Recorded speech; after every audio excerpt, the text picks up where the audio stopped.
بیان عنوان دا ده چې مسلمان سړی به کافر ته دوست نه وي. یعنی قرآن کریم د دې ټکی نه منع کړی ده چې مسلمان به دا نه وي چې دا کافر زما دوست دی، دا دی وي چې دا زما واقف ته پیژنګلو مې دی وغیرہ وغیرہ، لیکن دوست به ورته نه وي. علما لیکي چې کوم شینا الله منع کړي دا هغه شی دو صورت ای. یو صورت دای چې که یو سړی نه په غلطه او لفظ اوتو نو پاغه نه ګناګاری، لیکن که یو سړی قصدن دا وي چې دا کافر زما دوست دی او د ته پته ای چې قران کریم کافر ته د دوست ویلو نه منع کړی دا، نو بیا دا سړی په کافر شي، ځکه چې د قران نه انکارو. د دې داسې مثال دی لکه یو سړی قتل وکړو، یو سړی بے گناہ مړ کو،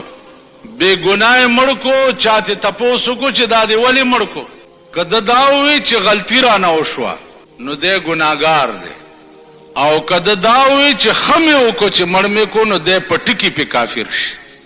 یا یو سړی روزه وخوړه، چا ورته وی چې روزه دی ولی وخوړه او دو ویلی چې غلطی مې وکړه یا بیمارم یا راته ډاکټر ویلی چې منیسه، نو کدا بانه وکړه خدا گناہگار شو، او کدو ویلی چې ما خو که چې دا روزه مې وخوړه نو پټکی په کافر. علما لیکي چې په کومه ګناه سړی فخر وکي نو دی په هغه ټکي کافر شي، که دغه وخت کې دی چا مړ کو نو دا به کافر مړي. عزیزانو دا پړو ولیکئ چې نن د ځمکې په سر چې څومره مسلمان قوم اوسېږي تقریبا د دوی دا دستور دی چې دی کافر ته دوست وي. د هندوانو زمانہ به تاسو ته یاد یا نه، ډېر هندوان داسې وو چې زمونږ د مسلمانانو به ورته دوستان وي، دا هندو زما ډېر ښه دوست، دا سیک زما ډېر ښه دوست. اوس اسلامی ملکونه وګوره، اسلامی ملکونه وګوره، هغې کافر ملکونو ته دوستان وي، او کافر ملک ته چې مسلمان ملک دوست وي نو دی په مسلمان نه پاتې کی. عزیزانو تاسو په دې خبره نه پوهېږئ ځکه چې زمونږ ملک لږ د عقل ویش چې و نو دا زمونږ ملک لرې تلی. په دې سوچ وکئ چې 4 ورځې وشوې چې نواز شریف زمونږ د چین په دوره تلی دی او د هغه متعلق اعلانونه کیږي چې د چین صدر سره او د چین وزیر اعظم سره زمونږ د وزیر اعظم خبرې په دوستانه ماحول کې وشوې. دومره خو پوهېږئ که نه چرې ونه کړه کوم حکومت چې پرون ستا د یو مسلمان ملک سره څه وکړه، نن ستا حکومت دبلې غږی چې صدام حسین بد کړي او ډېر خلک هم لګیا دي بعضې دا د حکومت تالی سټ. صدام ته پته وه صدام پلار په نیکه په غور نیکه په ټر نیکه نرو 40 ورځې د 22 هغه تازي سپو سره جنگ وکړو. وبکې د چا پلار په یوازې ځان 40 ورځې او 22 د ټاپ طاقتونه ورته یو شوي، د ټاپ طاقتونه. که تاسو کې ایمان وی او غیرت وی درکې نو صدام حسین کار څو یو کلمه گو خو کنه کنو کلمه گو خو نو هغه کلمه گو تاسو 22 طاقتونو ته پرېښیو او نن وایي چې یاره وګورئ که نه جنګ یې بند کو، جنګ یې بند نه کو. صدام حسین مړ مار دی اوس هم تینا. پرون په دارالعوام کې د لندن وزیر اعظم تقریر کړی دی چې وروره دې بلا نه مونږ یریږو، دا ایټمي قوت به ترې لرې کوئ هله به ورسره خبرې کوو.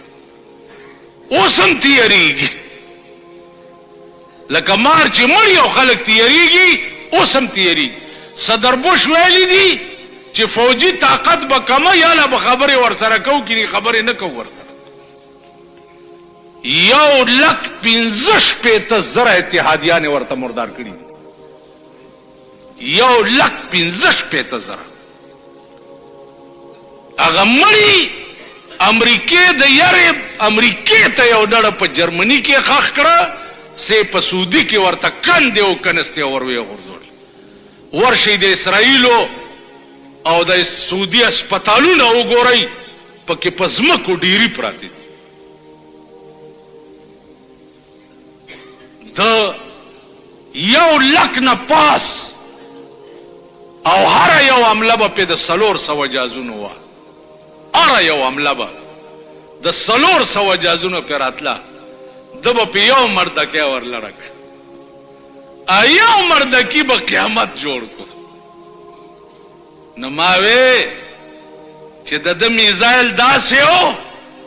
لکه په یو جنگ کې رسول الله صلی الله علیه وسلم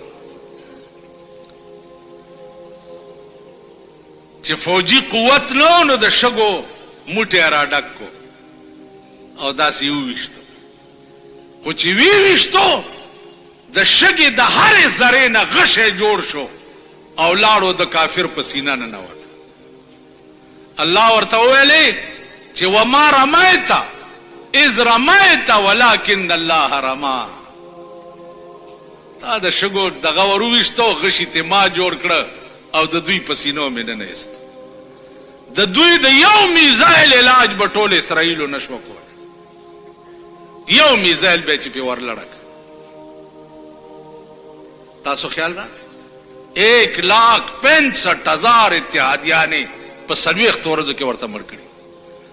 د طاقت سالم محفوظ دی سالم تاسو به وګورئ مسله د کویت وا زمون پاکستان شریف پکې د امن میشن ادا کولو تا چې پکې امن میشن ادا کولو او دې نظر میلا لزر میلا لره تل امن میشن ادا کولو د پاره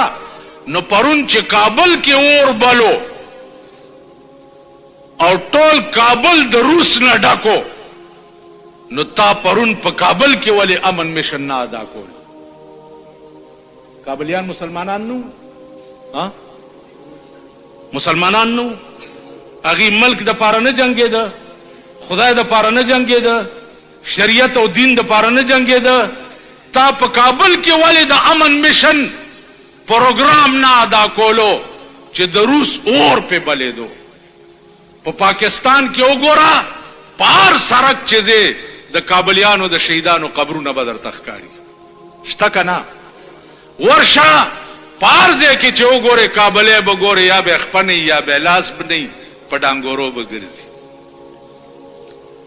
ته چې امن میشن باندې چین تلاړې د کویت د پارا نو ته په امن میشن کشمیر د پارا ولې د هندستان ته ارش پتا سو په خبرونو اوري چې نن په مقبوضه کشمیر کې 38 مسلمانان مړ شو نن 22 مړ شو نن شل مړ شو نن سلويخ مړ شو ارش پاوري کنه اوري نو تا چې دا خویا مخني ولې او چین ته د کویت د پارتلې نو ستا په گاون تاسو په ایمان وای زما په خوا کې یو سړی باندې ډنډې سړی رہی خېدي او یو رانه لسمی لره دی او پندډو والے کیږي نو اول ما ته دا خلاصول پکار دي کاغه خلاصول پکار ها